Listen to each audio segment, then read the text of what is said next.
وسلام علی عباده الذین اصطفى اما بعد فاعوذ باللہ من الشیطان الرجیم بسم اللہ الرحمن الرحیم انا اعطیناک الکوثر فصل لربک وانحر ان شانئک هو الابتر سبحان ربک رب العزت عما یصفون وسلام علی المرسلین والحمد للہ رب العالمین اللہم صل علی سیدنا محمد وعلی آل سیدنا محمد وبارک وسلم اللہم صل علی سیدنا محمد وعلی آل سیدنا محمد وبارک وسلم اللہم صل علی سیدنا محمد وعلی آل سیدنا محمد وبارک وسلم۔ رحمت نے پکارا خود پڑھ کر انا اعطیناک الکوثر، پھر کیوں نہ پڑھے ہم بھی اکثر انا اعطیناک الکوثر۔ مہمان کیا خود اللہ نے انہیں، کیا کیا نہ دیا اللہ نے انہیں۔ رحمت کا لقب سدرا کا سفر انا اعطیناک الکوثر۔ قرآن میں رب نے محمد کا بڑا ذکر کیا سبحان اللہ، تعریف نبی کی بالا تر انا اعطیناک الکوثر ہے۔ نام محمد قرآن میں، مومن کی اعضاء میں، ایمان میں ہے یہی اس کو رب کا اثر انا اعطیناک الکوثر۔ کیا حور و ملک جن و بشر دیتے ہیں سلامی روزے پر، پڑھتے ہیں سبھی شام و سحر انا اعطیناک الکوثر۔ یہ بزم نبی کی تنویریں، سب الکوثر کی تفسیریں، عثمان و علی بو بکر و عمر انا اعطیناک الکوثر۔ کیوں دیکھیں نہ شاف محشر کو، کیوں چاہے نہ ساقی کوثر کو، ہے آیت قرآن پیش نظر انا اعطیناک الکوثر۔ جنہیں رب نے بنایا جی بھر کر، جنہیں رب نے بنایا جی بھر کر، جنہیں خیر کثیر عطا کر کے کر ڈالا زمانے کو پریشاں انا اعطیناک الکوثر۔ کسی اور نے کیا خوب کہا، زلف سرکار سے جب چہرہ نکلتا ہوگا، زلف سرکار سے جب چہرہ نکلتا ہوگا، پھر بھلا کیسے کوئی چاند کو تکتا ہوگا۔ اے حلیمہ یہ بتا تو نے تو دیکھا ہوگا، کیسے تجھ سے میرا محبوب لپٹا ہوگا۔ قابل رشک ہے صدیق وہ تیرا آنسو، غار میں آپ کے رخ پر جو ٹپکتا ہوگا۔ کتنی خوش بخت ہیں وہ گلیاں یارو، کتنی خوش بخت ہیں وہ گلیاں یارو، جب بن ٹھن کے میرا محبوب نکلتا ہوگا۔ جب کبھی آپ اندھیروں میں نکلتے ہوں گے، شب تاریک میں خورشید بھی چمکتا ہوگا۔ مجھ کو معلوم ہے طیبہ سے جدائی کا اثر، مجھ کو معلوم ہے طیبہ سے جدائی کا اثر، کہ شام کو شمس بھی روتے ہوئے ڈھلتا ہوگا۔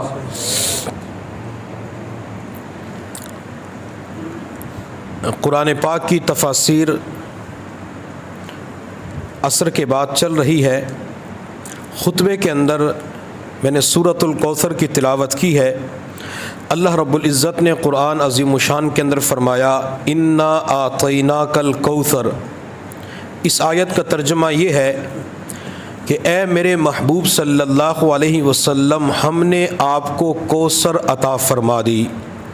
فصلی لربک وانحر، آپ اپنے رب کے لیے نماز پڑھیے اور قربانی کیجیے۔ ان شانئک هو الابتر، بے شک آپ کا دشمن ناکام ہو کے رہے گا۔ اللہ رب العزت کے محبوب احمد مجتبیٰ محمد مصطفیٰ صلی اللہ علیہ وسلم کو میرے اللہ نے 40 سال کی عمر میں غار حرا کے اندر نبوت عطا فرمائی۔ آپ صلی اللہ علیہ وسلم نے 25 سال کی عمر میں ایک بیوہ عورت سیدہ خدیجہ الکبریٰ رضی اللہ تعالی عنہا سے شادی کی۔ خدیجہ کی عمر اس وقت 40 سال تھی۔ جب میرے پیغمبر کا خدیجہ کے ساتھ نکاح ہو گیا تو آپ علیہ الصلاۃ والسلام کو میرے اللہ نے تقریباً 5 سال کے بعد ایک بیٹی زینب عطا فرمائی۔ یہاں پہ ایک بات سمجھ لیں کہ بعض مرتبہ شادی کے بعد ازدواجی زندگی گزارنے والا جوڑا پریشان ہو جاتا ہے اگر اولاد کے اندر تاخیر ہو جائے۔ کبھی ساس تانا دینا شروع کر دیتی ہے یہ عورت تو بانجھ ہے، کبھی نندے تانا دینا شروع کر دیتے کہ اس کے ہاں تو کوئی خوشخبری نہیں ہے، اس کے ہاں تو اولاد نہیں ہو رہی۔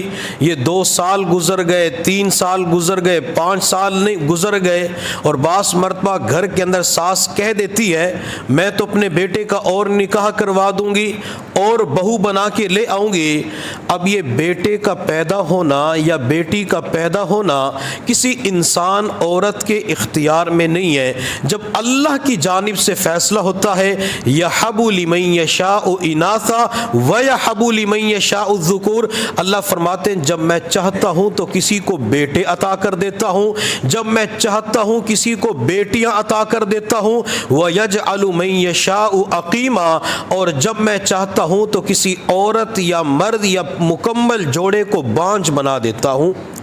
تو یہ اولاد کا ہونا، اولاد کی نعمت کا مل جانا انسان کے اختیار میں نہیں ہے، اللہ کے اختیار میں ہے۔ جب اللہ تعالیٰ چاہتے ہیں تو بندے کی خالی جھولی اولاد کی نعمت کے ساتھ ہری بھری ہو جاتی ہے۔ جب اللہ چاہتے ہیں تو اللہ تعالیٰ اس ویران گود کو بیٹے یا بیٹی کے ساتھ مالا مال فرما دیتی ہے۔ اور جب بھی اس قسم کی پریشانی آئے تو انسان دنیا والوں کو دل کا دکھڑا سنانے کی بجائے، دنیا والوں کے سامنے پریشانی بیان کرنے کی بجائے اپنے اللہ کو دل کے دکھڑے سنانے شروع کر دے۔ اللہ میری یہ پریشانی، اللہ فلاں پریشانی، یہ پریشانی، اللہ جب تک آپ کا فضل نہیں ہوگا، آپ کا کرم نہیں ہوگا، جب تک آپ محبت کی نظر سے نہیں دیکھیں گے، اللہ اس وقت تک یہ نعمت مجھے نہیں مل سکتی۔ جس انسان کا دعاؤں کے ذرائع سے اللہ سے رابطہ مضبوط ہوتا ہے، اللہ بندے کو دنیا کی ہر نعمت عطا فرما دیتے ہیں۔ بعض مرتبہ لوگ کہہ دیتے ہیں کہ اتنے سال تو گزر گئے، ہم تو دعا کرتے کرتے تھک گئے، جو مانگا تھا وہ تو ملا نہیں، دعا جوں کی توں ویسے موجود ہے۔ اگر انسان دعا کرتے کرتے تھک گیا تو اس بات کی علامت ہے کہ اس بندے کے دل کے اندر اپنے رب کی محبت نہیں پائی جاتی۔ ہم دنیا کے اندر بچے کو ماں کے ساتھ محبت کرتے ہوئے دیکھتے ہیں، بچہ ماں سے بار بار مانگتے ہوئے امی امی امی پکارتا ہے تو ماں کی ممتا جوش میں آ کے بچے کو کچھ نہ کچھ دے دیتی ہے۔ بچے کو جب بھی پریشانی آتی ہے بچہ محلے کے کسی گھر کے اندر داخل نہیں ہوتا، بچے کے اوپر جب بھی پریشانی آتی ہے بچہ سب سے پہلے دوڑ کے ماں کے پاس آتا ہے۔ بچے کو پتہ ہوتا ہے اس ماں کی گود کے اندر ہر نعمت مل سکتی ہے۔ اسی طرح جب بندے کے اوپر پریشانی آتی ہے تو بندہ سب سے پہلے اپنے رب کے دروازے پہ آتا ہے، اور جس بندے کو اللہ کا در، اللہ کی چوکھٹ نصیب ہو جاتی ہے تو پھر اللہ تعالیٰ اس بندے کی دعا کو ضرور قبول فرماتے ہیں۔ اللہ سے ضرور مانگا کریں۔ کسی کہنے والے نے کیا خوب کہا، ٹوٹے رشتے وہ جوڑ دیتا ہے، ٹوٹے رشتے وہ جوڑ دیتا ہے، بات رب پہ جو چھوڑ دیتا ہے، اس کے لطف و کرم کے کیا کہنے، لاکھ مانگو کروڑ دیتا ہے۔ جس نے بھی اللہ سے مانگا ہے اللہ نے اس بندے کو ضرور عطا کیا ہے۔ یہ ہو ہی نہیں سکتا کہ ایک بندہ اللہ سے مانگے اور اللہ تعالیٰ اس کی توقعات کو پورا نہ فرمائے، اللہ اس کی نیک مرادوں کو پورا نہ فرمائے۔ جس نے بھی اللہ سے چھوٹی دعا مانگی، بڑی دعا مانگی، اللہ نے اس بندے کو وہ چیز ضرور عطا کی ہے۔ اہل عرب کے اندر جب کسی گھر کے اندر بچے کی ولادت ہوتی تھی تو خوشیاں منائی جاتی تھی۔ جیسا کہ ہمارے ہاں بھی یہ تصور پایا جاتا ہے بیٹا پیدا ہوگا تو مٹھائیاں بھی تقسیم ہوتی ہیں، اس بچے کا عقیقہ بھی جلدی ہو جاتا ہے، گھروں کے اندر مٹھائیاں بھی بھیج دی جاتی ہیں، رشتہ داروں کو اپنے گھر کے اندر دعوت کے طور پہ بلا لیا جاتا ہے۔ لیکن جب بچی کی پیدائش ہوتی ہے تو نہ والدین کو عقیقہ یاد رہتا ہے، نہ بچی کی خوشی کے اندر مٹھائی تقسیم کرنا یاد رہتا ہے، نہ اعزاء اقرباء کی دعوت یاد رہتی ہے۔ وہ حضرات بڑے خوش نصیب ہوتے ہیں کہ جب اللہ انہیں بیٹا عطا فرمائے یا بیٹی عطا فرمائے، جو خوشی بیٹے کے اوپر مناتے ہیں وہی بیٹیوں کے اوپر خوشی مناتے ہیں۔ اگر کوئی انسان اپنی بیٹی کی ولادت کے اوپر خوشی کا اظہار بہت زیادہ کرتا ہے، چونکہ ہم نے سنا یہ ہے کہ بیٹا اللہ کی نعمت ہوتا ہے اور بیٹی اللہ کی رحمت ہوتی ہے، نعمت ایک جگہ نظر آتی ہے اور رحمت چاروں طرف نظر آتی ہے، تو جو بچی رحمت کے اوپر خوشی کا اظہار کرے گا اللہ تعالی ہر اعتبار سے رحمتوں سے مالا مال فرما دیں گے۔ تو بچی کی خوشی کے اوپر، ولادت کے اوپر خوشی کا اظہار ضرور کرنا چاہیے۔ اہل عرب کے ہاں جب بچی کی ولادت ہوتی تھی تو والد کی پیشانی کے اوپر بل پڑ جایا کرتے تھے، اس کے چہرے کے اوپر سیاہی چھا جاتی تھی، حتیٰ کہ وہ بندہ اپنے خاندان کے اندر، معاشرے کے اندر، برادری کے اندر سب سے چھپ کے زندگی گزارتا تھا کہ کوئی مجھے دیکھ نہ لے اور یہ نہ کہہ دے کہ آپ کی تو بیٹی پیدا ہوئی ہے۔ اور میرے اللہ نے قرآن میں فرمایا وَإِذَا بُشِّرَ احدهم بالانثى ظل وجهه مسودا وهو كظيم، کہ جب کسی کو یہ خوشخبری دی جاتی تھی کہ آپ کی بیٹی پیدا ہو چکی ہے تو اس بندے کی پیشانی کے اوپر بل پڑ جایا کرتے تھے۔ اگر آج بیٹی کی ولادت کے اوپر کسی کی پیشانی کے اوپر بل پڑ جاتے ہیں تو اس کا مطلب یہ ہے کہ اس بندے کے اندر کفار واری علامات اور نشانیاں پائی جاتی ہیں۔ میرے محبوب صلی اللہ علیہ وسلم سے قبل جب گھر کے اندر بچی کی ولادت ہوتی تھی تو اس بچی کو زندہ درگور کر دیا جاتا تھا۔ ایک صحابی حضور صلی اللہ علیہ وسلم کی خدمت میں حاضر ہوئے تو میرے محبوب اپنے لاڈلے نواسے حضرت حسین رضی اللہ تعالی عنہ سے پیار کر رہے تھے۔ میرے محبوب صلی اللہ علیہ وسلم حسین کی کبھی رخسار کو چومتے، کبھی پیشانی کو چومتے، کبھی حسین کی گردن کو چومتے، کبھی ان کی پیشانی کا بوسہ لیا کرتے تھے، اور آپ علیہ الصلوۃ والسلام حسین کے جہاں باقی اعضاء کو چومتے تھے تو وہاں حسین کے جسم کو سونگھتے بھی تھے۔ اب بچوں سے پیار کرنا، بچوں کی کس کرنا، بچوں کے چہرے کو چوم لینا، یہ تو سمجھ کے اندر آتا ہے، لیکن بچے کا جسم سونگنا سمجھ کے اندر نہیں آتا۔ تو کسی نے عرض کہ اللہ کے نبی حسین کے جسم کو کیوں سونگتے ہیں؟ تو میرے محبوب نے فرمایا جب میں حسین کے جسم کو سونگتا ہوں تو جنت کی خوشبو آتی ہے۔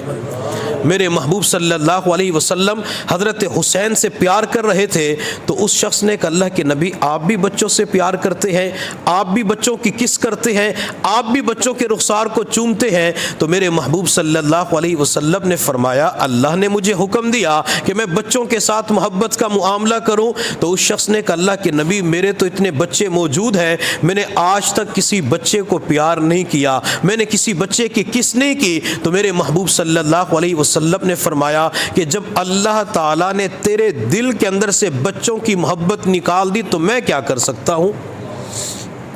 ایک اور شخص نبی علیہ الصلوۃ والسلام کی خدمت میں حاضر ہوا، عرض کہ اللہ کے نبی مجھ سے بہت بڑا گناہ سرزد ہو چکا ہے، کیا میرا گناہ معاف ہو سکتا ہے؟ میرے محبوب صلی اللہ علیہ وسلم نے فرمایا اگر تو اسلام قبول کر لے تو اللہ تیرے اس گناہ کو معاف فرما دیں گے۔ اللہ کے نبی میرا گناہ بہت بڑا ہے۔ تو میرے محبوب صلی اللہ علیہ وسلم نے فرمایا کیا تیرا گناہ زمین سے بھی بڑا ہے؟ جی اللہ کے نبی زمین سے بھی بڑا ہے۔ کیا تیرا گناہ آسمانوں سے بھی بڑا ہے؟ جی اللہ کے نبی آسمانوں سے بھی بڑا ہے۔ کیا تیرا گناہ اللہ کی کرسی، اللہ کے عرش سے بھی بڑا ہے؟ جی اللہ کے نبی میرا گناہ اس سے بھی بڑا ہے۔ تو میرے محبوب صلی اللہ علیہ وسلم نے فرمایا آخر بتلا تو صحیح ایسا کون سا گناہ ہے جو زمین سے بڑا، آسمان سے بڑا، اللہ کی کرسی، اللہ کے عرش سے بڑا ہے، جس کو تو اتنا بڑا سمجھ رہا ہے؟ تو اس شخص نے اپنے سر کو جھکایا اور جھکا کے عرض کہ اللہ کے نبی اگر اسلام قبول کر لوں گناہ معاف ہو جائے گا؟ تو میرے محبوب صلی اللہ علیہ وسلم نے فرمایا تیرا گناہ زمین و آسمان سے بڑا ہوگا، تیرا گناہ اللہ کی عرش اللہ کی کرسی سے بڑا ہوگا، لیکن اللہ کی رحمت سے بڑا نہیں ہو سکتا۔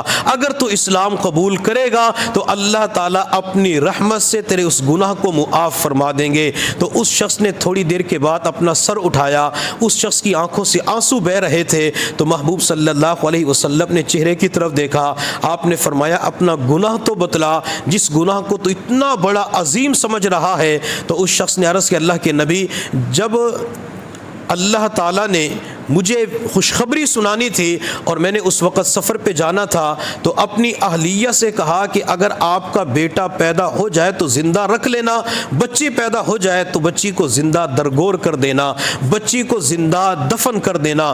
اللہ کے نبی ابھی آپ دنیا کے اندر تشریف نہیں لائے تھے، میں سفر پہ چلا گیا، جب میں سفر سے واپس آیا تو اللہ تعالیٰ نے اسی سفر کے دوران مجھے بیٹی کی رحمت سے مالا مال کر دیا تھا۔ میں جو ہی گھر کے اندر کئی سالوں کے بعد داخل ہوا تو مجھے گھر کی چار دیواری کے اندر ایک معصوم بچی کھیلتے ہوئے بھاگتے ہوئے نظر آئی۔ مجھے اس بچی کا کھیلنا، اس کا بھاگنا، اس کا دوڑنا، اس کا بات چیت کرنا بڑا اچھا لگا۔ میں نے اپنی اہلیہ سے پوچھا کہ بچی کس کی ہے، تو اہلیہ خاموش ہو گئی۔ تو میں نے کہا بتاؤ تو صحیح بیٹی کس کی ہے، تو اہلیہ نے جواب دیا اگر میں آپ کو بتلاؤں گی تو آپ ناراض ہو جائیں گے۔ تو اس نے کہا میں ناراض نہیں ہوتا۔ تو اہلیہ نے کہا کہ جب میری بچی کی ولادت ہوئی تو اللہ نے مجھے بیٹی عطا فرما دی، تو میں نے اس وقت سوچا کہ خامد نے تو مجھے یہ کہا تھا بچی کو زندہ درگور کر دینا، اگر میں نے اس بچی کو زندہ دفن کر دیا تو میرے پاس کون رہے گا، میری خدمت کرنے والا کون ہوگا؟ میں نے اپنی خدمت کے لیے بچی کو اپنے پاس رکھ لیا، یہ آپ ہی کی بیٹی ہے۔ جب اس شخص نے اللہ کے نبی کے سامنے اپنی بیٹی کا تذکرہ کیا تو کہنے لگا اللہ کے نبی مجھے پوری رات نیند نہیں آئی کہ میرے گھر کے اندر بیٹی ہے، میرے گھر کے اندر بیٹی پیدا ہو چکی ہے، اور میں رات کے وقت سوچنے لگا کہ جب صبح ابو جہل کے ساتھ ملاقات کروں گا، جب صبح ابو لہب کے ساتھ ملاقات کروں گا، فلاں فلاں سردار کے ساتھ ملاقات کروں گا، تو وہ سردار کہیں گے تیرے گھر کے اندر تو بیٹی آ چکی ہے، کل تیرے گھر کے اندر کوئی داماد بن کے آئے گا، تیری بچی کو جوان ہونے کے بعد لے جائے گا۔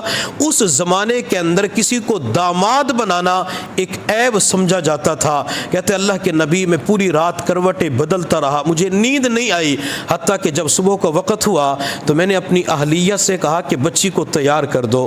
تو اہلیہ نے پوچھا بچی کو کہاں لے کے جاؤ گے؟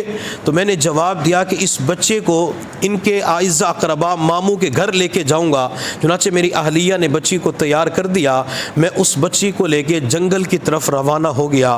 میں نے راستے کے اندر کہیں سے کسی کدال کو حاصل کیا، رسی کو حاصل کیا، حتیٰ کہ میں جنگل کے اندر پہنچا تو جنگل کے اندر میری معصوم بچی کہنے لگی ابو یہ زمین کے اوپر پتھر اور کانٹوں کی وجہ سے پاؤں زخمی ہو چکے ہیں، آپ مجھے گود میں اٹھا لیجئے۔ اللہ کے نبی میری بچی بار بار فریاد کر رہی تھی، لیکن مجھے اپنی بچی کے اوپر کوئی ترس نہ آیا، بچی کے پاؤں سے خون بہہ رہا تھا، حتیٰ کہ میں نے جنگل کے اندر جب گڑھا کھودنا شروع کیا تو میری بچی نے اس وقت کہا ابو آپ نے تو میری امی سے یہ کہا تھا کہ اس کو ماموں کے گھر لے کے جاؤں گا، ابو یہاں تو مجھے کسی کا گھر نظر نہیں آ رہا، یہاں تو مجھے کسی رشتہ دار کا چہرہ بھی نظر نہیں آ رہا، ابو یہاں تو کوئی آبادی بھی نظر نہیں آ رہی، یہاں تو کوئی جانور درندہ بھی نظر نہیں آ رہا، ابو یہاں میرے ساتھ کیا کرو گے؟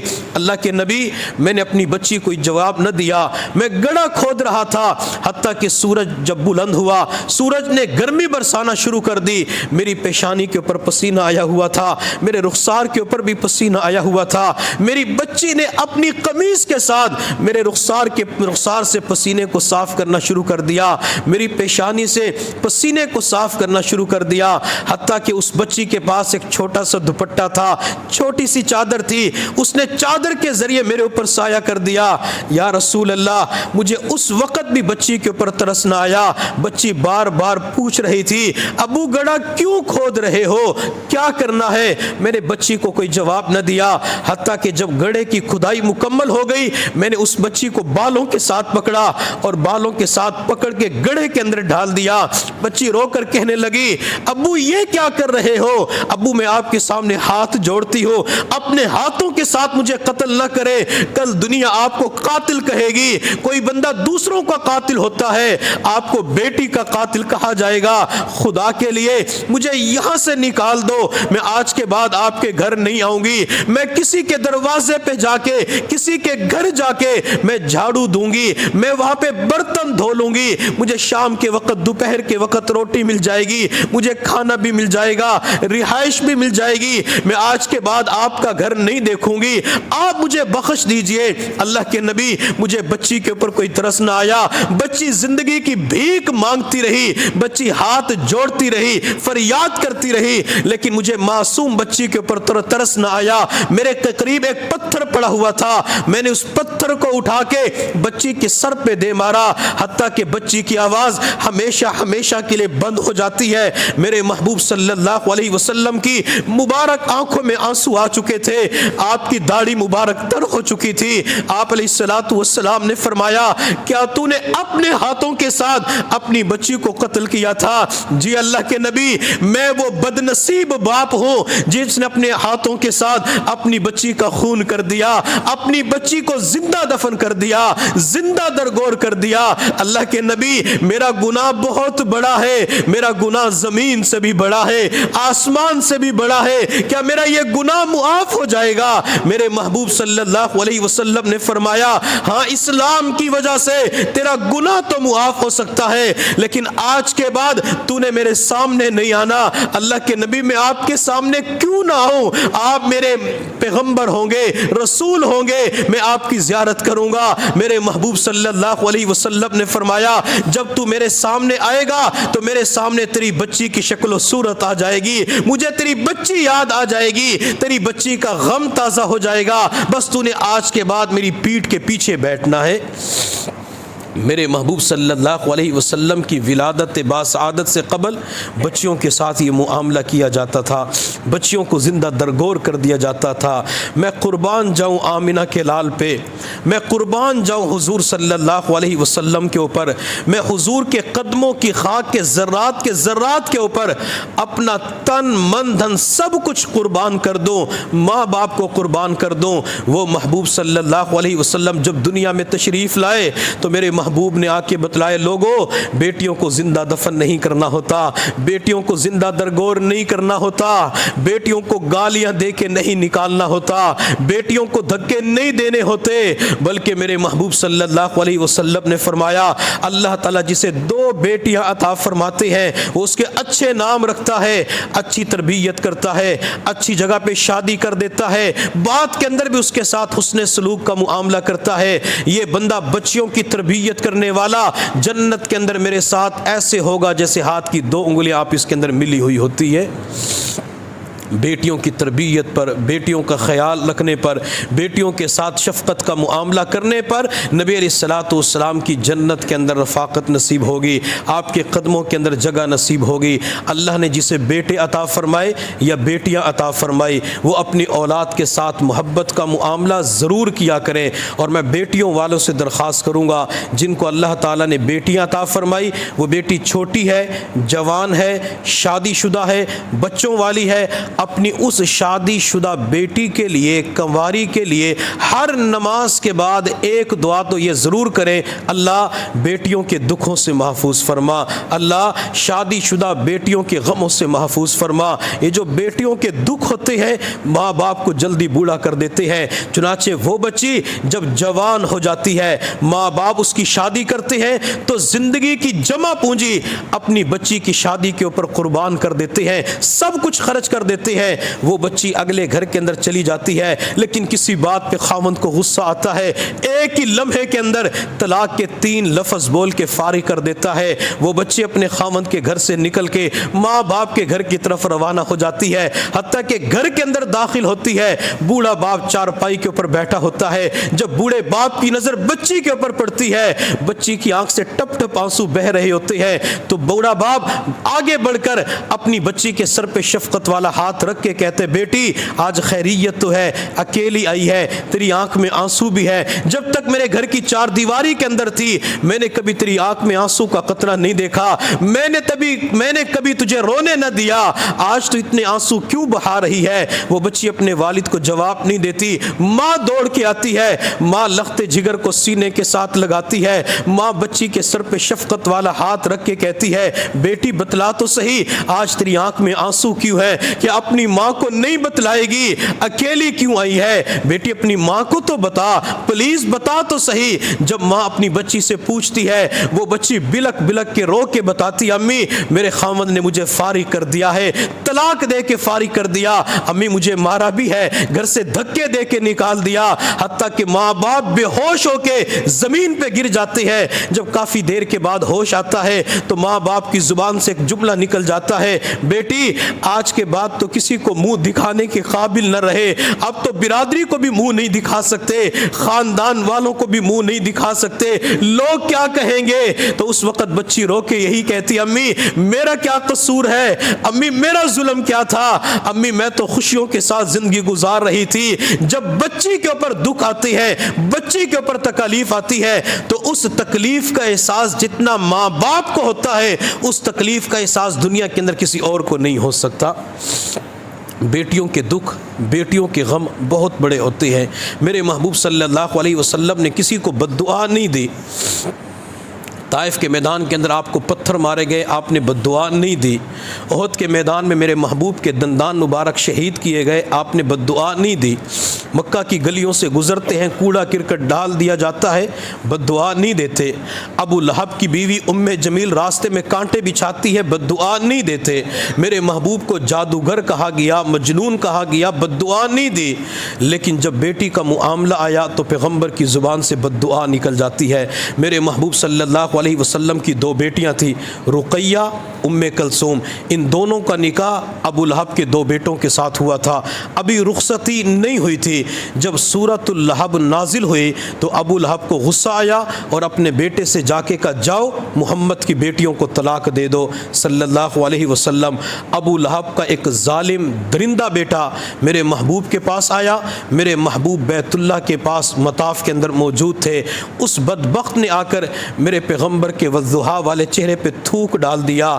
اس چہرے کے اوپر تھوک ڈالا جس چہرے کو دیکھ کے اللہ مسکرایا کرتے تھے, جس چہرے کی اللہ نے قرآن کے اندر قسمیں اٹھائی. وضحا, محبوب مجھے آپ کے چمکتے دمکتے روشن چہرے کی قسم, وہ مبارک چہرہ جب پیغمبر چہرے کو آسمان کی طرف اٹھاتے تھے تو اللہ فرمایا کرتے تھے قد نرا تقلب وجهک فی السماء, محبوب آپ کے چہرے کو میں بار بار دیکھ رہا ہوتا ہوں. وہ محبوب چہرہ, وہ چمکتا دمکتا روشن چہرہ, وہ سونا مکڑا, اس چہرے کے اوپر آ کے بدبخت نے تھوک ڈالا. میرے پیغمبر نے اس گستاخی کو برداشت کر لیا. آپ نے اس ظالم کو بد دعا نہیں دی, حتیٰ کہ وہ ظالم آگے بڑھ کر میرے پیغمبر کے گلے کے اندر کپڑے کو ڈال کے کپڑے کو یوں کھینچتا ہے.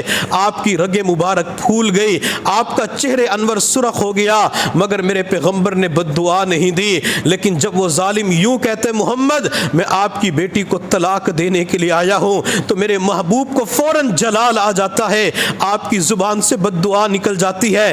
اللہ اپنے کتوں میں سے کسی ایک کتے کو اس کے اوپر مسلط کر دیجئے. میں امتی ہونے کے ناطے نبی علیہ السلام کی خدمت میں عرض کرتا ہوں یا رسول اللہ, طائف کے میدان میں آپ کا خون بہایا گیا, آپ نے بد دعا نہیں دی. احد کے میدان میں دندان شہید کر دیے گئے, آپ نے بد دعا نہیں دی. مکہ کی گلیوں سے گزرتے ہیں, کوڑا کرکٹ ڈال دیا جاتا ہے, بد دعا نہیں دیتے. آپ سجدے کی حالت میں ہوتے ہیں, آپ کے اوپر اونٹ کی اوجڑیاں ڈال دی جاتی ہے, محبوب آپ کے راستے میں کانٹے بچھائے جاتے ہیں, بد دعا نہیں دیتے. یہاں تو بیت اللہ بھی موجود ہے, یہاں پہ مقام ابراہیم بھی موجود ہے, صفا مروہ پہاڑی بھی موجود ہے, آب زمزم کا کنواں بھی موجود ہے, یہ سارے قبولیت کے مقامات ہیں. اللہ کے نبی کتنی بدترین بد دعا دے دی کہ اللہ اپنے کتوں کتوں میں سے کسی ایک کتے کو مسلط فرما دے۔ میرے محبوب صلی اللہ علیہ وسلم فرماتے ہیں میرے امتی، طائف کے میدان میں تو میرا خون بہایا گیا، احد کے میدان میں تو میرے دندان شہید کیے گئے، یہاں تو میری بیٹی کا مسئلہ آ چکا ہے، میری بیٹی کو طلاق ہو چکی ہے، اور جب میری بیٹی کے اوپر دکھ درد آتے ہیں میں اپنی بیٹی کے دکھوں کو برداشت نہیں کر سکتا۔ جی ہاں، پیغمبر کو پتا تھا کہ بیٹیوں کے دکھ کتنے بڑے ہوتے ہیں۔ میرے محبوب صلی اللہ علیہ وسلم کی بیٹی جب زینب رضی اللہ تعالی عنہا کا انتقال ہوتا ہے تو محبوب صلی اللہ علیہ وسلم نے روتے ہوئے فرمایا کہ میری اس بیٹی کو دین کی خاطر بڑی تکالیف دی گئی ہے۔ اور آپ علیہ الصلوۃ والسلام کو بیٹیوں کے ساتھ پیار کتنا تھا۔ میرے محبوب جب بھی سفر سے واپس تشریف لاتے تو مسجد کے اندر 2 نفل ادا کر کے اپنی بیٹی فاطمہ کے گھر تشریف لے جاتے، اور جب فاطمہ رضی اللہ تعالی عنہ میرے پیغمبر کو ملنے کے لیے آیا کرتی تھی تو اللہ کے نبی کھڑے ہو کر اپنی بیٹی کا استقبال کیا کرتے تھے۔ گھروں کے اندر بیٹیاں اپنے والدین کا استقبال تو کرتی ہیں، لیکن فاطمہ وہ خوش نصیب عورت تھی جس کا استقبال 2 جہاں کے سردار کیا کرتے تھے، جس کا استقبال امام الانبیاء کیا کرتے تھے، جس کا استقبال حسنین کے نانا کیا کرتے تھے۔ آپ صلی اللہ علیہ وسلم کے سامنے فاطمہ آتی تو میرے محبوب فاطمہ کی پیشانی پہ بوسہ دیا کرتے تھے، اور فاطمہ اپنے والد کے ہاتھوں کا بوسہ دیا کرتی تھی۔ اور آپ حضرات نے عرب کے اندر، مکہ کے اندر، بیت اللہ کے اندر، یہ مدینہ کے اندر دیکھا ہوگا جب عربوں کے چھوٹے چھوٹے بچے اپنے والدین کے پاس آتے ہیں، اپنے بڑوں کے پاس جاتے ہیں تو ان کے ہاتھوں کا جا کے بوسہ لیتے ہیں۔ یہ وہی طریقہ جو فاطمہ رضی اللہ تعالی عنہا نے اپنے والد کے ہاتھوں کا بوسہ لیا، آج بھی الحمدللہ وہی طریقہ عربوں کے بچوں کے اندر پایا جاتا ہے۔ میرے محبوب صلی اللہ علیہ وسلم فاطمہ کے ساتھ بڑی محبت کیا کرتے تھے، فاطمہ کے ساتھ بڑا پیار کیا کرتے تھے، اور فاطمہ رضی اللہ تعالی عنہا کو بھی نبی علیہ الصلوۃ والسلام کے ساتھ بڑی محبت تھی۔ حتیٰ کہ ایک مرتبہ حضرت فاطمہ رضی اللہ تعالی عنہ فرماتی ہے ہمارے گھر کے اندر فاقہ تھا، تنگ دستی تھی، تو علی گھر سے باہر تشریف لے گئے، کہیں سے مزدوری کر کے کچھ جو کما کے لائے۔ حضرت فاطمہ فرماتے ہیں کہ میں نے جو چکی کے اندر ڈالے، چکی کو گھمایا، آٹے کو پیسا، حتیٰ کہ اس آٹے کو میں نے گوندا تو 4 روٹیاں بن گئی۔ ایک روٹی میں نے اپنے سرتاج اپنے شوہر علی کو دے دی رضی اللہ تعالی عنہ، دوسری روٹی میں نے اپنے بیٹے حسن کو دے دی، تیسری روٹی جنتی نوجوانوں کے سردار شہزادہ امام حسین کو دے دی، اور چوتھی روٹی میں نے اپنے لیے بچا کے رکھ لی۔ حضرت فاطمہ رضی اللہ تعالی عنہ فرماتی ہیں کہ میں نے روٹی کا ایک لقمہ لیا، اس لقمے کو جب منہ کے اندر رکھا تو میں نے سوچنا شروع کر دیا کہ فاطمہ آپ تو گھر کے اندر بیٹھ کے مزے لے کے کھانا کھا رہی ہو، پتہ نہیں آج ابا حضور کو کچھ ملا ہے یا نہیں ملا۔ حضرت فاطمہ فرماتی ہیں جب ابا جان کا خیال آیا میں نے اپنے دوپٹے کے کنارے کے اندر اس روٹی کو باندھا اور نبی علیہ الصلوۃ والسلام کی طرف روانہ ہو گئی۔ جب آپ علیہ الصلوۃ والسلام نے بیٹی کو آتے ہوئے دیکھا تو کھڑے ہو کے استقبال کیا۔ میرے محبوب نے فرمایا بیٹی فاطمہ کیسے آنا ہوا؟ حضرت فاطمہ رضی اللہ تعالی عنہا نے جواب دیا ابا جان گھر کے اندر روٹی کھا رہی تھی تو اچانک آپ کا خیال آیا کہ آج آپ کو کھانے کے لیے کچھ ملا ہے یا نہیں ملا۔ جو ہی خیال آیا میں روٹی لے کے آپ کی خدمت میں حاضر ہو گئی، آپ یہ روٹی تناول فرما لیجئے۔ حضور صلی اللہ علیہ وسلم نے اس روٹی کو پکڑا، بائیں ہاتھ کے اندر رکھا، دائیں ہاتھ سے لقمہ توڑا، میرے پیغمبر نے لقمے کو منہ میں رکھا تو پیغمبر کی مبارک آنکھوں سے آنسو بہنا شروع ہو گئے۔ فاطمہ رضی اللہ تعالی عنہا نے عرض کیا ابا جان کیوں رو رہے ہیں؟ تو محبوب صلی اللہ علیہ وسلم نے جواب نہ دیا۔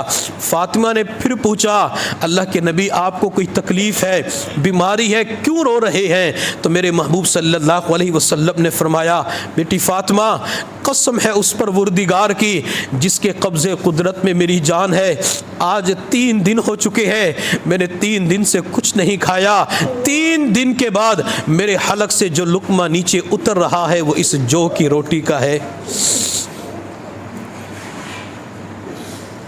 میرے پیغمبر صلی اللہ علیہ وسلم اپنی بیٹی سے محبت فرماتے تھے اور بیٹی اپنے والد سے محبت کیا کرتی تھی۔ یہاں بیٹی کی محبت نظر آتی ہے اور اللہ کے نبی کی محبت کیا تھی؟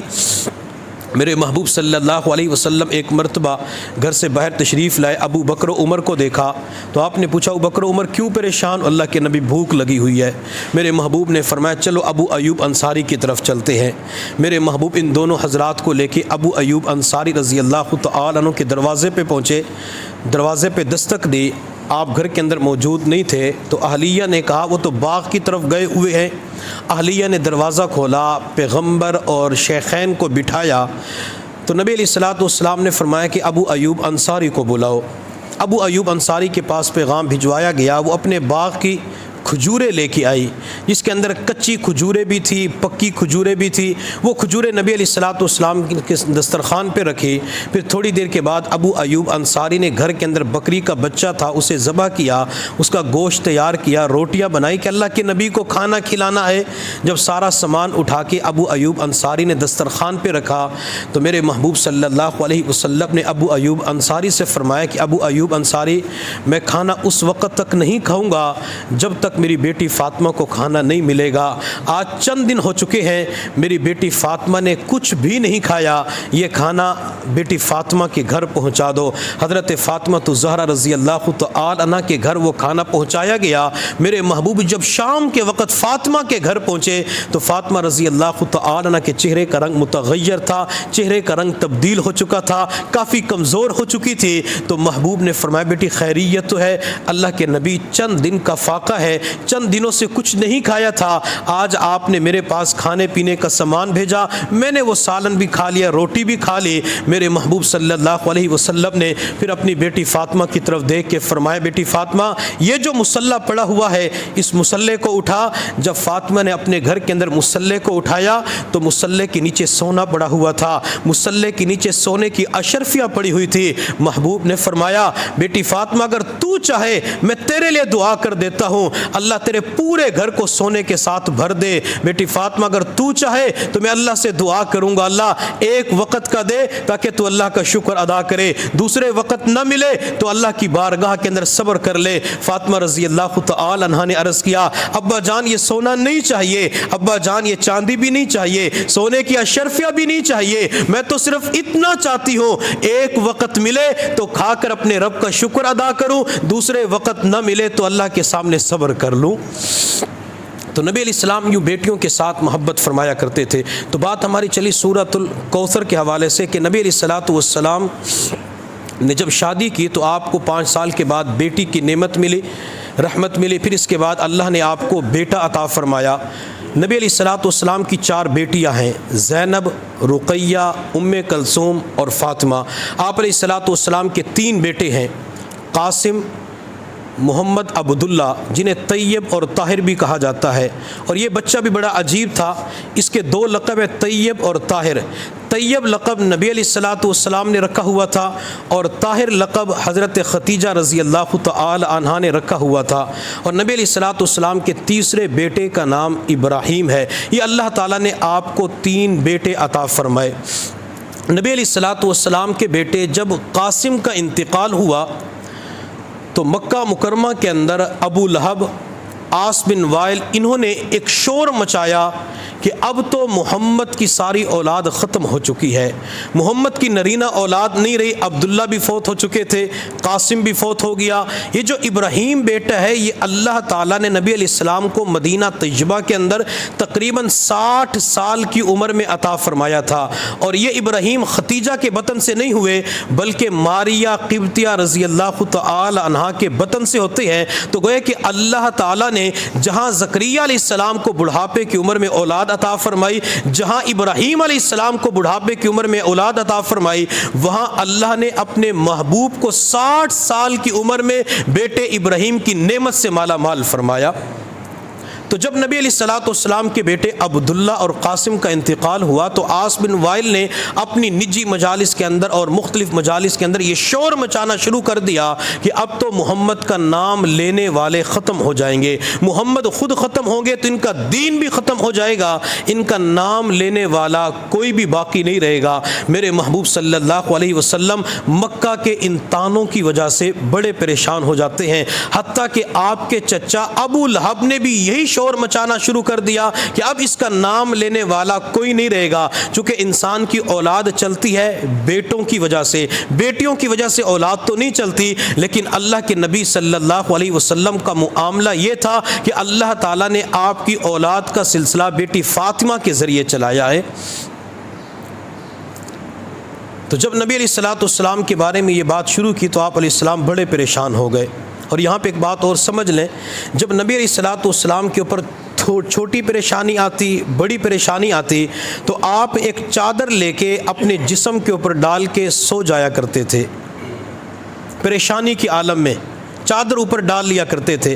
نبی علیہ السلام کو جب غار حرا کے اندر اللہ نے نبوت عطا فرمائی تو اس وقت خدیجہ کے پاس آپ نے چادر کا استعمال کیا۔ جب وحی کا سلسلہ 2-2.5 سال کے لیے بند ہو گیا تو نبی علیہ السلام نے ایک مرتبہ زمین و آسمان کے درمیان جبرائیل کو کرسی کے اوپر بیٹھے ہوئے دیکھا تو آپ علیہ السلام اس وقت پریشان ہو گئے۔ آپ گھر تشریف لائے، ایک چادر لے کے آپ اوپر رکھ کے لیٹ جاتے ہیں۔ ایک تیسرا موقع آیا، نبی علیہ السلام کے بارے میں کفار مکہ جمع ہوئے اور مشورہ یہ کیا کہ محمد کو کوئی ایسا نام دیا جائے جس نام کو سن کے لوگ آپ سے بھاگ جائیں۔ کسی نے کہا کہ آپ کا نام مجنون رکھ دیا جائے، کسی نے کہا ساحر رکھ دیا جائے، کسی نے کہا جادوگر رکھ دیا جائے، لیکن شام تک کسی ایک نام کے اوپر بھی اتفاق نہ ہوا۔ جب میرے محبوب کو پتہ چلا تو آپ ایک سفید رنگ کی چادر کو لے کے پھر لیٹ جاتے ہیں۔ تو گویا کہ پریشانی آیا کرتی تھی، چادر لے لیا کرتے تھے، اور میں اپنے اللہ کے اوپر قربان جاؤں، میرے اللہ کو اپنے پیغمبر کے ساتھ کیسے عجیب محبت تھی جب میرے محبوب چادر لے کے لیٹے مکہ والوں کی پریشانیوں کی وجہ سے، تو میرے اللہ نے اس وقت فرمایا یا ایھا المدثر، اور جب میرے محبوب کے اوپر اور پریشانی آئی تو اللہ نے اس وقت فرمایا یا ایھا المزمل۔ محبوب کے اوپر چھوٹی پریشانی آتی، بڑی پریشانی آتی، اللہ تعالیٰ مختلف صفاتی ناموں کے ساتھ اپنے محبوب کو یاد کر کے محبوب کی پریشانیوں کو دور کیا کرتے تھے۔ بلکہ میں تو یہاں پہ یوں کہوں گا، اگر دنیا کے اندر آج کوئی پریشان ہوتا ہے تو اس کو تسلی اس کا والد دیتا ہے، کسی کو تسلی اس کی ماں دیتی ہے، اس کا استاد دیتا ہے، دادا دیتا ہے، لیکن میں اپنے پیغمبر کے اوپر قربان جاؤں، جب بھی میرے محبوب کے اوپر پریشانی آیا کرتی تھی تو اللہ اپنے پیغمبر کو خود تسلی دیا کرتے تھے۔ تو جب نبی علیہ السلام کے اوپر یہ پریشانی آئی، لوگوں نے کہا کہ ان کی نرینہ اولاد تو نہیں رہتی، نرینہ اولاد تو فوت ہو چکے، نام لینے والا بھی کوئی نہیں رہے گا۔ آپ علیہ السلام پریشان، تو میرے اللہ نے آپ کے اوپر سورۃ الکوثر نازل فرمائی، انا اعطیناک الکوثر۔ حضرت انس رضی اللہ تعالی عنہ فرماتے ہیں میں حضور صلی اللہ علیہ وسلم کے قریب تھا تو آپ کے اوپر وحی کے آثار شروع ہو گئے۔ جب نبی علیہ السلام کے اوپر وحی نازل ہوتی تھی تو آپ کی پیشانی کے اوپر پسینہ آ جایا کرتا تھا۔ سخت سردیوں کے موسم میں بھی پیشانی سے پسینہ ٹپ ٹپ بہ رہا ہوتا تھا۔ آپ علیہ السلام کے اوپر جب پسینہ کے اثرات نمودار ہوئے تو حضرت انس فرماتے میں سمجھ گیا وحی نازل ہو رہی ہے، حتیٰ کہ تھوڑی دیر کے بعد جب وحی کی کیفیت ختم ہوئی تو نبی علیہ السلام مسکرا پڑے۔ جب آپ مسکرائے تو صحابہ کرام بھی مسکرا پڑے، اور یہ مسکرانا میرے پیغمبر صلی اللہ علیہ وسلم کی مبارک سنت ہے۔ میں مسکرانے کی طرف نہیں جاتا، ایک علیحدہ عنوان، علیحدہ گفتگو ہے۔ میرے پیغمبر جب دنیا کے اندر تشریف لائے تھے تو اس وقت پیغمبر کے چہرے کے اوپر مسکراہٹ تھی۔ حلیمہ سعدیہ رضی اللہ تعالی عنہا جب بچہ لینے کے لیے مکہ مکرمہ کے اندر آئی تو ام ایمن سے کہا کہ بچہ تو دکھا دو۔ ام ایمن نے کہا کہ پہلے بھی عورتیں آئی واپس چلی گئی، آپ بھی اس بچے کو رد کر دیں گی؟ حضرت حلیمہ سعدیہ رضی اللہ تعالی عنہا نے کہا کہ ایک مرتبہ بچہ تو دکھاؤ۔ ام ایمن نے آمینہ کی گود کے اندر بچہ محمد تھا، جب بچے کے اوپر سے سفید رنگ کی چادر کو ہٹایا گیا تو بچہ محمد حلیمہ کو دیکھ کے مسکرا پڑتا ہے۔ بچے نے اس وقت آنکھیں کھولی تو حضرت حلیمہ نے اپنے خاوند سے کہا بچے کے سر کے اوپر والد کا سایہ نہیں ہے، دودھ پلانے کا زیادہ معاوضہ اجرت نہیں مل سکتی، لیکن بچے کی مسکراہٹیں میرے دل کو سکون پہنچایا کریں گی، میں اس بچے کو دودھ ضرور پلاؤں گی۔ پھر کسی کہنے والے نے کیا خوب کہا، حلیمہ میں تیرے مقدس مقدراں تو صدقے، حلیمہ میں تیرے مقدراں تو صدقے، تو مدنی دا جھولا جھلیندی وی ہو سے، سوہنے دا مکھڑا نورانی نورانی، تو تکدی تا رہییں چمیندی وی ہو سے، انگلی نپا کے وہڑے دے اندر خدا دے سجن نو ٹریندی وی ہو سے، کدی نال نزاکت دے وچ سوہنا اور رسدا وی ہو سی تو منیندی وی ہو سے، محبت دے وچ آ کے بوسے دی خاطر لباں کو لباں وچ ملیندی وی ہو سے، نوا کے سجا کے کجلا وی پا کے تو ٹھوڑی ہلا کے ہسیندی وی ہو سے۔ تو نبی علیہ الصلوۃ والسلام جب دنیا میں تشریف لائے، ولادت باسعادت ہوئی، اس وقت آپ کے چہرے پہ مسکراہٹ تھی۔ تو جب سورۃ الکوثر نازل ہوئی تو پیغمبر اس وقت مسکرا رہے تھے۔ حضرات صحابہ کرام نے عرض کہ اللہ کے نبی کیوں مسکرا رہے ہیں؟ تو محبوب صلی اللہ علیہ وسلم نے فرمایا کہ آج میرے اوپر 3 آیات والی چھوٹی سی سورت نازل ہوئی ہے، انا اعطیناک الکوثر فصل لربک وانحر ان شانئک هو الابتر۔ پھر میرے محبوب صلی اللہ علیہ وسلم نے فرمایا میرے صحابہ کیا تم کوثر کے بارے میں جانتے ہو کہ کوثر کسے کہتے ہیں؟ اللہ کے نبی ہم تو نہیں جانتے۔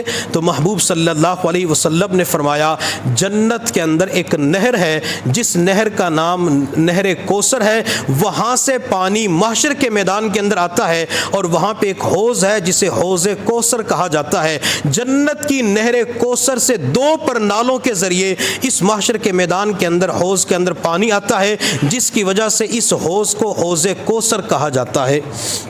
اور یہ حوض کوثر کسے ملے گا؟ یہ حوض کوثر اللہ آمنہ کے لال کو عطا فرمائیں گے، یہ حوض کوثر اللہ اپنے لاڈلے نبی کو عطا فرمائیں گے۔ اس پانی کے بارے میں نبی علیہ الصلوۃ والسلام نے ارشاد فرمایا کہ حوض کوثر کا پانی مشک سے زیادہ خوشبودار، دودھ سے زیادہ سفید اور شہد سے زیادہ میٹھا ہے۔ اس حوض کوثر کے کنارے کے اوپر شیشے، چاندی اور سونے کے گلاس رکھے ہوئے ہیں۔ کتنے گلاس رکھے ہوئے ہیں؟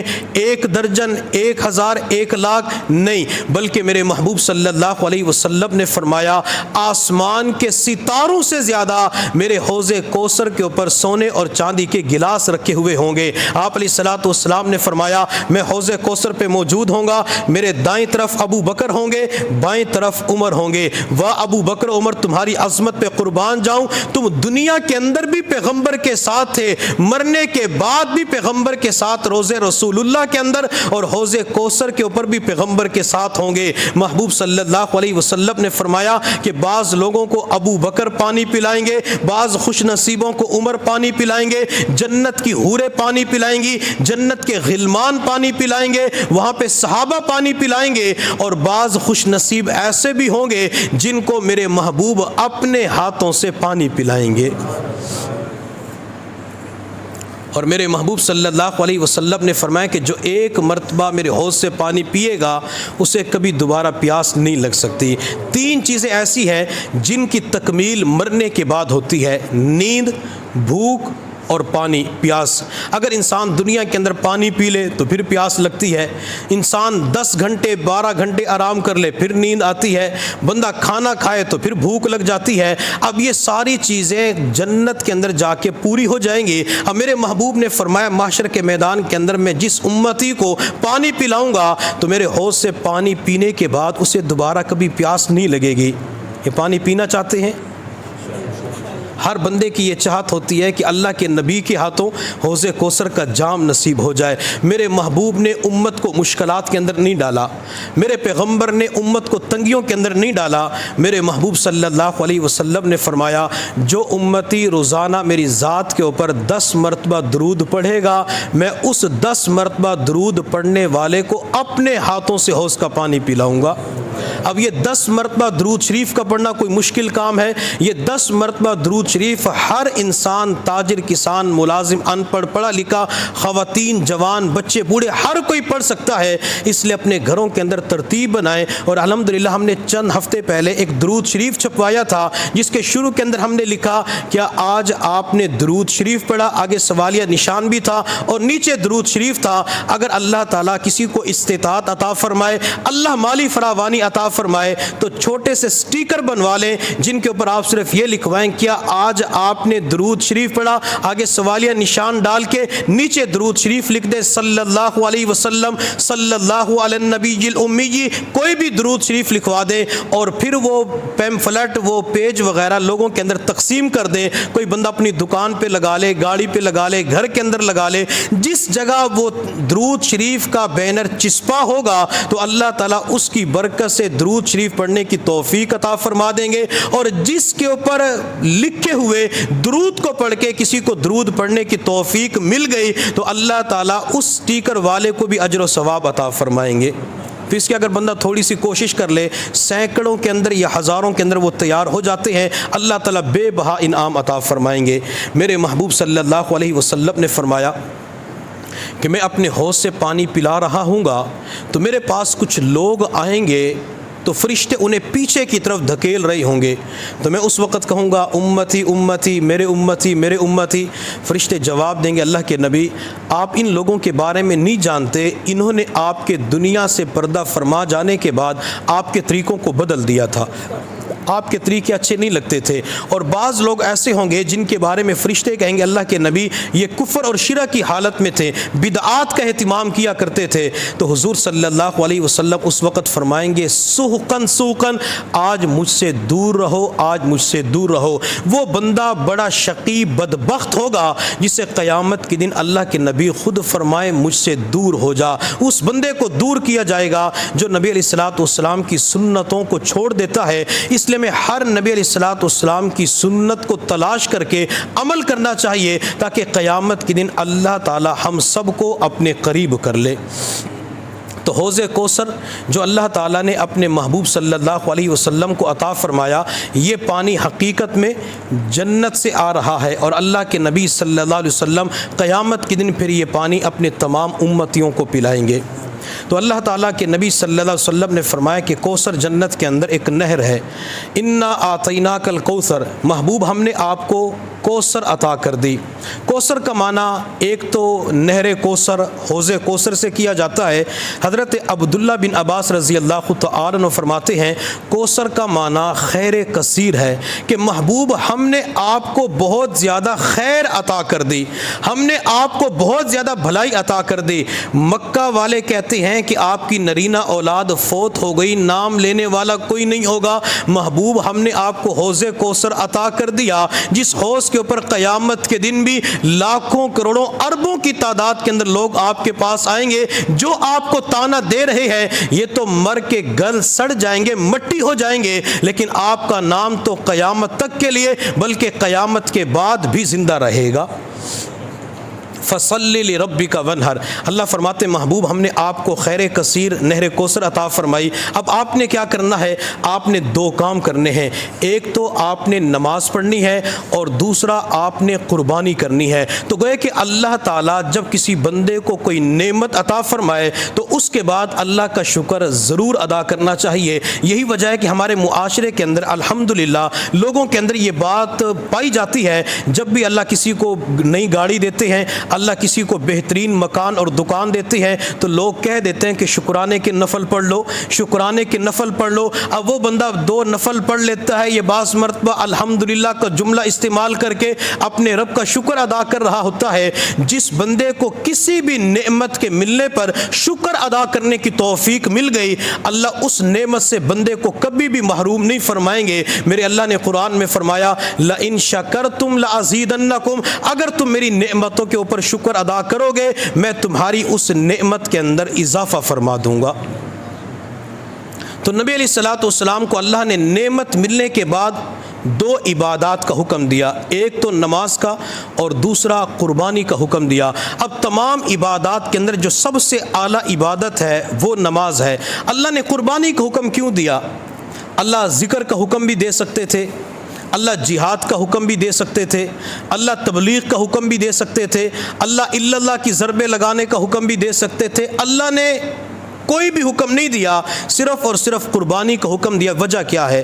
تو اس کی وجہ یہ ہے کہ مکہ مکرمہ کے اندر لوگ جو جانور ذبح کیا کرتے تھے وہ بتوں کے نام پہ جانور ذبح کیا کرتے تھے۔ تو اللہ نے اپنے نبی سے فرمایا کہ آپ نے نعمت کا شکر ادا کرنا ہے، جانور کو ذبح کرنا ہے، وہ آپ نے بتوں کے نام کے اوپر ذبح نہیں کرنا، وہ آپ نے صرف اور صرف میرے نام ہی کے اوپر ذبح کرنا ہے۔ یہی وجہ ہے کہ جب کوئی بندہ نماز کے لیے کھڑا ہوتا ہے تو ایک تو زبان سے نیت نماز کی جاتی ہے کہ 4 رکعت نماز فرض کی نیت باندھتا ہوں پیچھے امام کے اور منہ میرا قبلہ شریف کی طرف۔ اسی طرح ایک دعا یہ بھی سکھائی جاتی ہے، انی وجہت وجہی للذی فطر السماوات والارض حنیفا وما انا من المشرکین۔ بندہ یہ نیت یہ دعا بھی پڑھ سکتا ہے۔ اسی طرح ایک اور دعا بھی پڑھ سکتے ہیں، قل ان صلاتی و نسکی و محیای و مماتی للہ رب العالمین۔ اس کا مطلب اور مفہوم یہ بنتا ہے کہ اللہ میری زندگی، میرا مرنا اور جینا، میری نماز، میری قربانی ساری کی ساری اللہ آپ ہی کے لیے ہے۔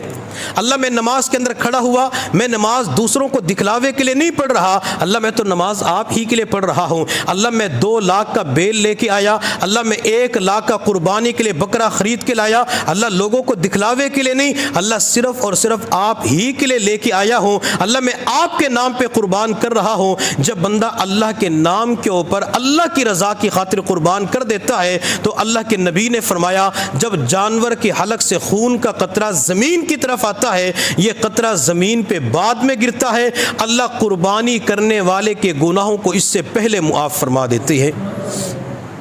جب تک نبی علیہ السلام دنیا میں تشریف نہیں لائے تھے تو عربوں کے ہاں قربانی کرنے کا رواج تھا، لیکن قربانی کرنے کے طریقے مختلف تھے۔ جانوروں کے اوپر بے انتہا ظلم کیا جاتا تھا۔ اہل عرب کے ہاں جب بارش کی ضرورت ہوتی تو قربانی کرنے کے ایک نیا رواج تھا، نیا طریقہ تھا۔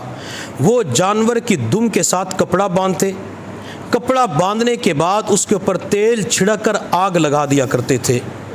اس آگ کی تپش حرارت جب جانور کو پہنچتی، جانور اچھلتا کودتا بےتابی کا اظہار کرتا، یہ لوگ تالیاں بجا کے خوشی کا اظہار کیا کرتے تھے اور کہا کرتے تھے کہ اس جانور کی وجہ سے آسمان سے بارش نازل ہوگی۔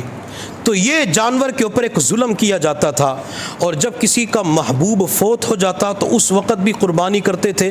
قربانی کرنے کا طریقہ مختلف تھا۔ قربانی کا جانور اپنے ساتھ اپنے محبوب کی قبر پہ لے جاتے یا اپنی محبوبہ کی قبر پہ لے جاتے، اس جانور کو اپنے محبوبہ کی قبر پہ باندھ دیتے، نہ اس کے سامنے پانی رکھتے، نہ کھانے کی چیز رکھتے، نہ چارہ ڈالتے، حتیٰ کہ وہ جانور بھوک اور پیاس کی وجہ سے بل بلاتے ہوئے تڑپ تڑپ کے مر جایا کرتا تھا۔ اہل عرب کہا کرتے تھے کہ ہم نے جانور کی قربانی اپنے محبوب کی قبر پہ پیش کی ہے، اب میرا محبوب مجھ سے راضی ہو چکا ہوگا، میری محبوبہ مجھ سے راضی ہو چکی ہوگی۔ اور اس معاشرے کے اندر جب کسی بڑے کی مدد حاصل کی جاتی تھی تب بھی قربانی کی جاتی تھی، لیکن قربانی کا طریقہ مختلف تھا۔ ایک بندہ اپنے ساتھ جانور کسی وڈیرے کے دروازے پہ لے جاتا اور اس کی چوکھڑ کے اوپر جانور کو ذبح کر دیتا، جانور کے حلق سے جو خون نکلتا وہ اس کی چوکھڑ کے ساتھ رنگین کر دیا کرتا تھا، پھر گھر کے دروازے پہ دستک دیتا۔ جب گھر کا مالک باہر نکلتا تو اس وڈیرے سے کہا کرتا تھا فلاں بندے نے میرے ساتھ زیادتی کی ہے اور میں نے آپ کی چوکھڑ کے اوپر خون بہا دیا ہے۔ جب وہ بندہ دیکھتا کہ میری چوکھڑ کے اوپر خون بہا دیا، جانور ذبح کر دیا، تو قسم کھا کے کہا کرتا تھا کہ اب تیری مدد کرنا میرے اوپر فرض ہو چکا ہے، اگر تیری مدد کرنے کے لیے مجھے اپنی نسلوں کا خون بہانا پڑا تو میں اپنی اولاد اور نسلوں کا بھی خون بہا دوں گا۔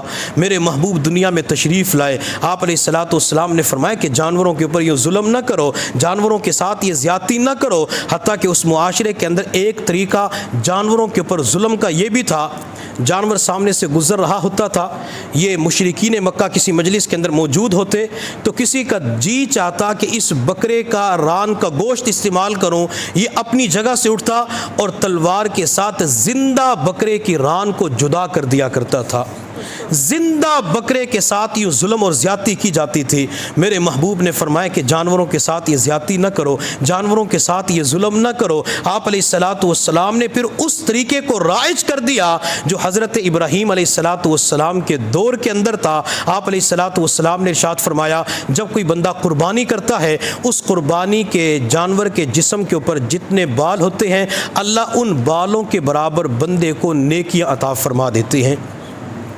تو نبی علیہ الصلاۃ والسلام کو نماز پڑھنے کا اور قربانی کرنے کا حکم دیا گیا، تو اس لیے ہمیں چاہیے کہ جب اللہ تعالیٰ کوئی نعمت عطا فرمائے تو ایک تو شکرانے کے نفل پڑھنے چاہیے، اور دوسرا اللہ تعالیٰ جتنی گنجائش دے اللہ کے راستے میں کچھ نہ کچھ ضرور نکال دیا کریں۔ اور یہی وجہ ہے کہ جب گھر کے اندر بچے کی ولادت ہوتی ہے تو اللہ رب العزت کے محبوب نے فرمایا کہ تم اس بچے کا عقیقہ کرو، عقیقے کے اندر 2 جانور ذبح کرو۔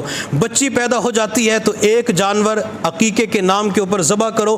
اب یہاں ایک حکم یہ دیا گیا کہ اللہ کے سامنے الحمدللہ کو جملہ استعمال کرو، اللہ آپ نے شادی کے بعد میری خالی جھولی کو ہرا بھرا کر دیا، میری ویران گود کو آباد کر دیا، مجھے بیٹا بیٹی عطا فرما دی، اللہ اب میں اس خوشی کے طور پہ جانور کو ذبح کروں گا، اللہ خوشی کے طور پہ جانور کا خون بہاؤں گا۔ اگر بندہ عقیقہ کر لیتا ہے تو اللہ رب العزت کو وہ عمل پسند آ جاتا ہے۔ یہ عقیقہ 7ویں دن کرنا ہوتا ہے، اگر 7ویں دن نہ کر سکے تو 14ویں دن 7 دن کا اضافہ کرتے چلے جائیں، جب اللہ گنجائش دے تو اس وقت عقیقہ کر لینا چاہیے، لیکن عقیقے کے اندر زیادہ تاخیر نہیں کرنی چاہیے۔ اب کوئی بندہ عقیقے کے اندر اتنی تاخیر نہ کرے کہ بیٹے کا ولیمہ اور عقیقہ اکٹھے ہو جائے۔ بعض مرتبہ لوگ کہہ دیتے ہیں نا کہ بچے کا عقیقہ بھی ہے اور ولیمہ بھی آپ نے عقیقہ پہلے کیوں نہیں کیا؟ جو گنجائش نہیں تھی، تو میں نے سوچا کہ جب بچہ بڑا ہو جائے گا شادی کریں گے تو اس وقت دونوں کام اکٹھے کر دیے جائیں گے، تو لہٰذا بچے کا عقیقہ کی بھی ہے اور ولیمہ بھی ہے۔ اللہ اگر پہلے گنجائش دے دے تو اس وقت جانور کو ضرور ذبح کر دیا جائے۔ آخر کے اندر میرے اللہ نے فرمایا ان شانئک ھو الابتر، میرے محبوب صلی اللہ علیہ وسلم آپ کا جو دشمن ہے یہ دشمن ناکام ہو کے رہے گا۔ آپ ابتر نہیں ہیں، ابتر کا معنی لا ولد، جس کی اولاد نہ ہو۔ مکہ والے آپ کو تانا دیتے ہیں کہ آپ کی اولاد ختم ہو چکی ہے، آپ کا نام لینے والا کوئی نہیں ہوگا۔ محبوب آپ کا نام اس قیامت کی صبح تک دنیا کے اندر لیا جاتا رہے گا۔ چنانچہ آج پوری دنیا کے اندر دنیا کا کوئی گوشہ، کوئی جگہ ایسی نہیں ہے جہاں اشہد ان محمد رسول اللہ کی صدائیں بلند نہ ہو رہی ہو۔ یہ پوری دنیا کے اندر میرے پیغمبر کا نام لیا جا رہا ہے، لیکن جس عاص بن وائل نے آپ کو تانا دیا تھا کیا اس کا نام لیا جاتا ہے؟ کیا اس کے تذکرے ہوتے ہیں؟ یہ نام بعض لوگوں نے ہو سکتا ہے کہ آج پہلی مرتبہ سنا ہو، لیکن پیغمبر کا نام پاکستان کے اندر بھی لیا جاتا ہے، پیغمبر کا نام ایشیا کے اندر، امریکہ کے اندر، یورپ کے اندر بھی لیا جاتا ہے۔ بلکہ میں تو یوں کہوں گا کہ میرے محبوب صلی اللہ علیہ وسلم کا جو نام ہے یہ 24 گھنٹے اس فضا کے اندر بلند ہو رہا ہوتا ہے۔ 24 گھنٹے، چونکہ پوری کائنات کے اندر آذان کی آواز بلند ہوتی ہے، ایک ملک سے آذان کی آواز شروع ہوتی ہے اور 24 گھنٹے تک وہ آذان کی سلسلہ شروع ہوتا رہتا ہے، تو آذان کے اندر پیغمبر کا نام بھی آ جاتا ہے۔ تو اللہ نے فرمایا محبوب آپ کا نام تو قیامت تک کے لیے باقی رہے گا۔ وہ کیسے؟ کہ میں آپ کے نام کو آپ کے نام کے ساتھ شامل کر دوں گا۔ جب تک میرا نام لیا جاتا رہے گا تو اس وقت تک آپ کا نام بھی لیا جاتا رہے گا۔ اور میرے اللہ نے اپنے محبوب کو اس آیت کے اندر یہ بتلایا کہ آپ کی جو نسبی اولاد ہے وہ تو نہیں رہی، آپ کا بیٹا قاسم فوت ہو گیا، عبداللہ فوت ہو گیا، ابراہیم فوت ہو گیا، لیکن میں آپ کو روحانی اولاد بہت زیادہ عطا کر دوں گا۔ جتنی روحانی اولاد اللہ نے اپنے پیغمبر کو عطا فرمائی، اتنی اولاد روحانی اللہ نے کسی اور نبی کو عطا نہیں فرمائی۔ یہی وجہ میرے محبوب صلی اللہ علیہ وسلم نے فرمایا محشر کے میدان کے اندر ہر نبی کا ایک حوض ہوگا، لیکن میرا حوض سب سے بڑا ہوگا، اور محشر کے میدان کے اندر میری امت کی تقریباً 80 صفیں ہوں گے، اور اس موقع کے اوپر بعض نبی ایسے ہوں گے جن کے ساتھ 1,00,000 امتی ہوں گے، کسی کے ساتھ 1,000 امتی ہوں گے، اور بعض اللہ کے نبی ایسے بھی ہوں گے جن کے ساتھ ایک بھی امتی نہیں ہوگا۔ نہ بیوی نے ایمان قبول کیا، نہ بچوں نے ایمان قبول کیا، نہ رشتہ داروں نے ایمان قبول کیا۔ نبی علیہ الصلوۃ والسلام کو دیکھتے ہیں اور آپ کی نبوت قیامت تک کے لیے ہے۔ جو آپ علیہ الصلوۃ والسلام کی نبوت کو قیامت تک کے لیے مانتا ہے تو سمجھ جائے کہ اس نے عقیدہ ختم نبوت کو اپنا لیا۔ جس بندے کو عقیدہ ختم نبوت کی نعمت مل جاتی ہے تو وہ الحمدللہ پکا سچا مسلمان ہے۔ جو عقیدہ ختم نبوت کے اوپر ایمان نہیں رکھتا تو وہ بندہ دائرہ اسلام سے خارج ہو چکا ہے۔